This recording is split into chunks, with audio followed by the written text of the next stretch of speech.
Welcome back to English Tales. Have you ever been in the middle of an English conversation and suddenly your mind goes blank?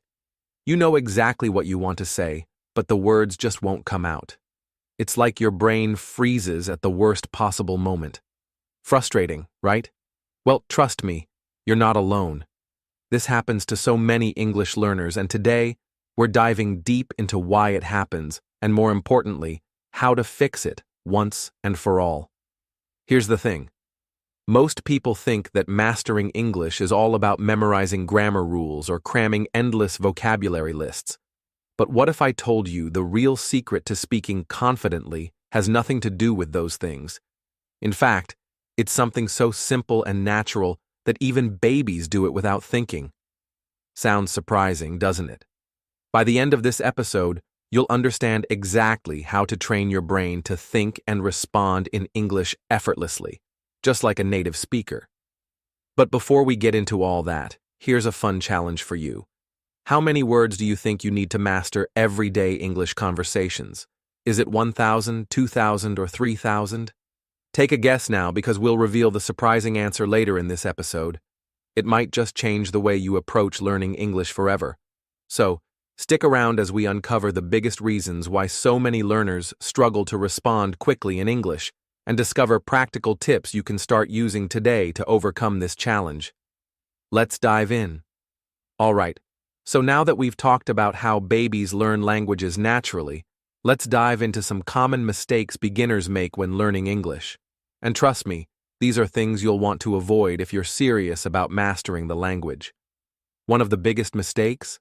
Spending way too much time on grammar, especially in the early stages. Sound familiar? It happens all the time, especially in schools and textbooks. You open a book and bam, grammar rules hit you right away. Verbs, nouns, tenses, it's like they expect you to become a grammar expert from day one. But here's the thing. That's not how we naturally learn a language. Think about babies for a second. Do they sit around memorizing what a verb or noun is? Nope. They just listen to how people talk and absorb the flow of the language. Grammar isn't their priority. It's all about understanding sounds and patterns first. Now, here's the problem with focusing too much on grammar early on. It can actually slow you down. Grammar can get pretty complicated, and if you're constantly worried about getting every rule perfect, you might feel stuck. That frustration can even make you lose motivation. After all, who wants to spend hours memorizing rules instead of actually having conversations? It's like trying to solve a puzzle when all you really want to do is chat with someone. So, what should beginners do instead? Don't stress about grammar at the start. Focus on listening and understanding how phrases and sentences flow together. Trust that you'll pick up on the patterns naturally over time, just like a baby does. Think of it as absorbing the language rather than studying it. Once you're comfortable with how sentences sound in real life, the grammar will start making sense on its own. Honestly, a lot of grammar rules will click once you've heard enough English being used in context. And here's the truth. In real conversations, perfect grammar isn't as important as you might think.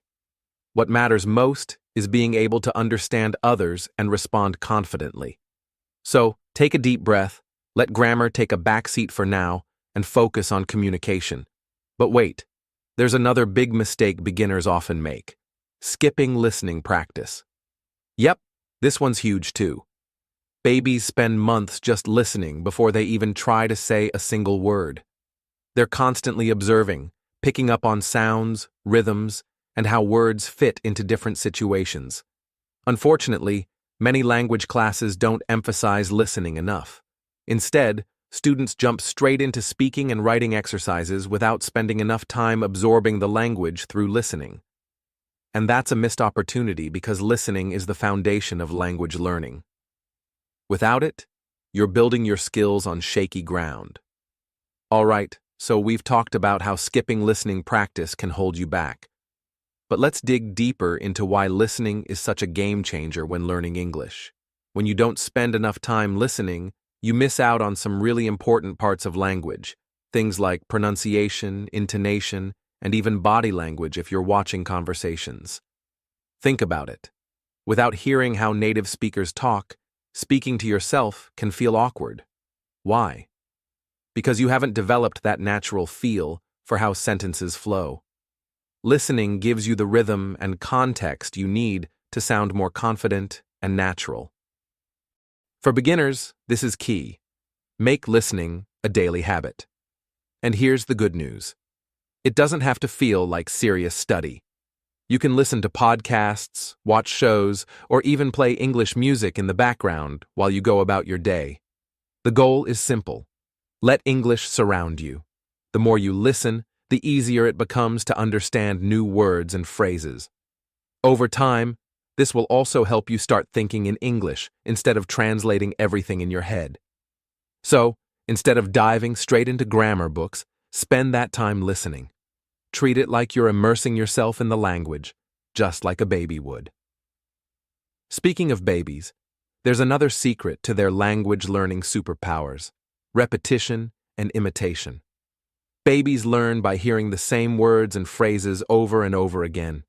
They repeat what they hear and mimic the sounds, even if they don't get it perfect at first. And guess what? You can do the same thing. If you're watching a show or a YouTube video, try pausing it, repeating what the speaker just said, and then listening again to compare. It's a small but powerful tip that can make a huge difference in how quickly you improve. Now, if you're ready to take your learning to the next level, here's a powerful tip. Try recording yourself when you mimic native speakers. Afterward, listen to your recording and compare it to the original. This might sound simple, but trust me, it works wonders. You'll start noticing small details, like how your intonation or rhythm differs from a native speaker's. Over time, this exercise will help you hear the subtle things that make English sound more natural. Here's another tool you can add to your daily practice: dictation exercises. We've included a link in the episode description to a free website packed with dictation activities. How does it work? You listen to a sentence, write it down, and then check your answer. It's a fantastic way to sharpen both your listening and writing skills. Plus, since you're writing exactly what you hear, you'll get better at recognizing common phrases, sounds, and even vocabulary. Dictation also helps you understand how words are pronounced in real-life conversations. One of the best things about dictation is that it's low pressure. You don't need a speaking partner or feel nervous about making mistakes. You can do it anytime, anywhere, at your own pace. So, to wrap up this part, don't just rely on textbooks. Instead, focus on mimicking the sounds, repeating the phrases you hear, and making listening and repetition a daily habit. These small steps will build your confidence and bring you closer to speaking English naturally. All right, let's break down some key concepts that will help you sound more natural and confident when speaking English. These ideas are simple, but incredibly powerful, just like the way babies learn to communicate. First up is rhythm. Rhythm is all about the pattern or flow of sounds in speech. It's how words and sentences rise and fall as people talk. Paying attention to rhythm can make a huge difference in how natural you sound. For example, when you listen to native English speakers, try to feel the rhythm of their speech. It's not just about the words they say, but how they say them. Absorbing this rhythm naturally is key. Speaking of absorbing, let's talk about what that means. To absorb something is to take it in fully, without forcing yourself to memorize rules. For instance, if you read in English every day, you'll start picking up new words and phrases without even trying. It's like letting the language sink into your brain naturally. Next, there's intonation, which is closely related to rhythm, but focuses on expressing feelings, questions, or statements. For example, notice how the voice rises at the end of an English question, like, "Are you coming?" Mimicking this intonation is important because it helps you sound more like a native speaker. By the way, mimicking is another great tool. To mimic means to copy or imitate someone's behavior or way of speaking. Think about how kids often mimic their parents' speech patterns when they're learning to talk. You can do the same thing. Listen to native speakers and try copying how they speak. It's a simple yet effective way to improve. Now here's where we bring it all together, responding like a baby. This might sound funny, but it's actually a brilliant strategy. Babies don't worry about perfect sentences. They just say a word or two to get their point across. For example, they might say milk when they're hungry or ball when they want to play. They just go for it, even if it's not perfect. You can do the same thing as an English learner. Start with basic responses in conversations. You don't need to use long, perfect sentences right away. For instance, if someone asks, "How's your day?" you could simply reply, "Good" or "pretty good." That's enough to keep the conversation going. As you grow more comfortable, you can add a little more each time, like, "Good, I went to the park today." The goal is to build your confidence step by step. Start small, and over time, you'll find yourself speaking more fluently and naturally. Exactly. The most important thing is this: don't let fear stop you. Many people are scared to speak English because they think they'll make mistakes or sound silly. But here's the truth. If you start with simple replies, you'll quickly realize that most people just want to understand you. They're not judging your English. And honestly, using simple responses is completely normal. Even native speakers don't always use long, complicated sentences in everyday conversations. So if you're learning English, try responding with whatever feels comfortable for you. Just like a baby, open your mouth and go for it. Don't overthink it. That's the best advice I can give you. All right, Noah, what's the next tip? Well, the next one is really fun. When you're learning a new language, having a parent figure can make a huge difference.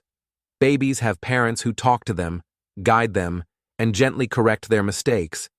Similarly, language learners can benefit from someone who plays that role, whether it's a native speaker or a patient teacher.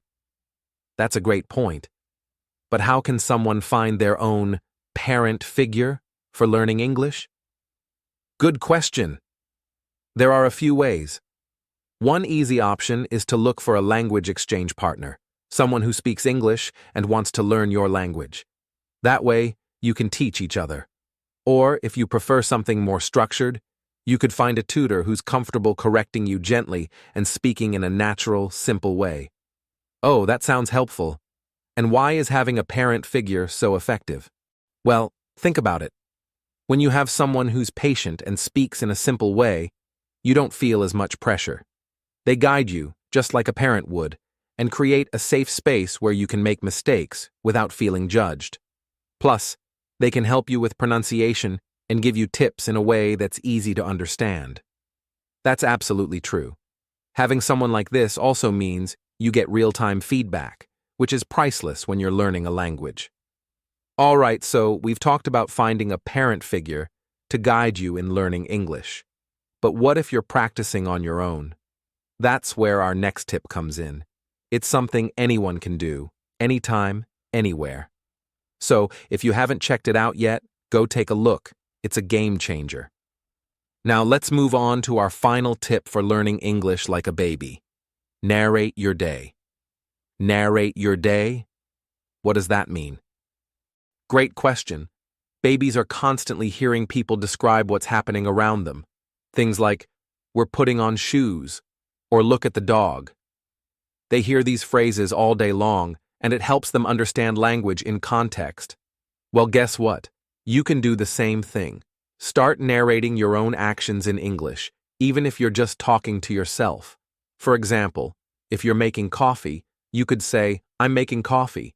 Or if you're walking outside, you might say, "It's sunny today." These are simple sentences, but they make a big difference.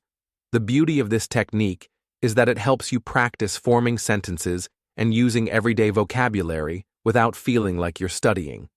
Plus, it gets you into the habit of thinking in English. Over time, describing your environment and actions will start to feel more natural. Exactly. You're building your vocabulary without sitting down to memorize word lists, and you're practicing grammar naturally by forming sentences as you go about your day.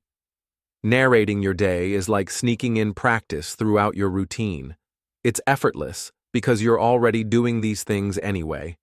So why not talk about them in English? This is such a smart and practical tip, Noah. It's simple, actionable, and something anyone can start doing right away. I think this is the perfect way to wrap up our discussion on learning English like a baby. All right, before we wrap up, let's quickly revisit some of the key ideas we've talked about today. First, to narrate means to describe or talk about what's happening, like telling a story or explaining events as they occur. For example, you can narrate your day in English by saying things like, "I'm cooking dinner," or "I'm walking to the store." It's a simple yet powerful way to practice forming sentences and thinking in English. Next, instead of just memorizing long vocabulary lists, try using those words in sentences. When you use new words in context, they stick in your memory much better. And here's the best part. You don't have to make it obvious. You can sneak in English practice by describing what you're doing as you go about your day. For instance, while brushing your teeth, you could say, "I'm brushing my teeth," or while watching TV. This show is really interesting. Also, remember this: don't overthink it. Sometimes we worry too much about making mistakes or sounding perfect, but that just makes things harder than they need to be. The truth is, even native speakers make mistakes. So just speak up and give it a try. Every small effort counts. Now, before we say goodbye, let's reveal the answer to the quiz question from the start of the episode. We asked, what's the minimum number of English vocabulary words you need to understand around 90% of everyday conversations? I guessed 3,000 words. Close, but not quite. The correct answer is 2,000 words. Really? Only 2,000? I thought you'd need way more than that to understand most conversations. I know, it's surprising, right? But research shows that mastering around 2,000 of the most commonly used words can help you get by in most everyday situations.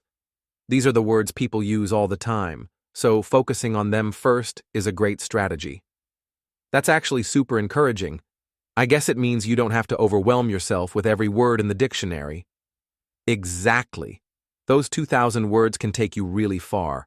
Of course, if you want to talk about specific topics, like medicine, technology, or business, you'll need to learn extra vocabulary in those areas.